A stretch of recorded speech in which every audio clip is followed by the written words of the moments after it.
Labas! Šiandien norėčiau pademonstruoti, kaip suporuoti Bluebird teleskopinį kotą EP2222 su sekatorium ar pjūkliuku, taipogi iš Bluebird. Paėmę sekatorių, jį įstatome bateriją, nuspaudžiame gaiduką, nuspaudžiame įjungimo mygtuką, nuspausto mygtuko laikyti nereikia, tačiau gaiduką laikome nuspaudę. Laikome iki kol išgirstame 8 garsinius signalus.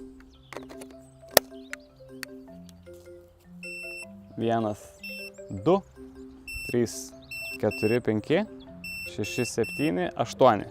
Atleidus gaiduką matome ekranėlį užsidegusi antenos simbolį. Antenos simbolis reiškia, jog sekatorius yra pasiruošęs susiporuoti su teleskopiniu priedu. Sekančiu etapu imame savo teleskopinę lazdą, įstatome į ją elementą, prieš įstatydami nuspaudžiame gaiduką. Ant lazdos esanti lemputė turėtų pradėti tankiai mirksėti. Jei nustojus tankiai mirksėti, viskas, teleskopinė lazda yra suporuota su sekatoriu.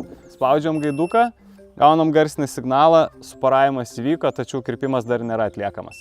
Kad būtų galima atlikti kirpimą, reikia papildomai įstatyti padelius. Kartu su kiekviena teleskopinė lazda EP jūsų pakuotėje turėjo būti 2 maišeliai su skirtingais padukais. Padukai PS2204 yra skirti pjūkliukui, mūsų atveju mes naudosime kitus PS2223, nes tai yra sekatoriaus modelis. Išsiimame padukus. Padukai yra beveik identiški, tačiau vienas iš jų turi magnetą. Magnetas visą laiką statosi į dešinę laikiklio pusę. Vienas į dešinę, vienas į kairę. Įstatome patį gaminį. Taip.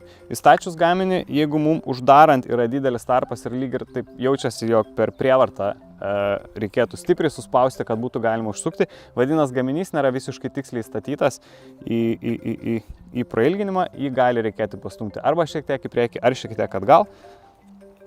Taip, kaip matote, visiškai paprastai užsidaro, faktiškai iš karto susispaudžia. Užsukame, užtvirtiname, kad jis būtų vietoje. Ir viskas, mūsų gaminys yra paruoštas naudoti.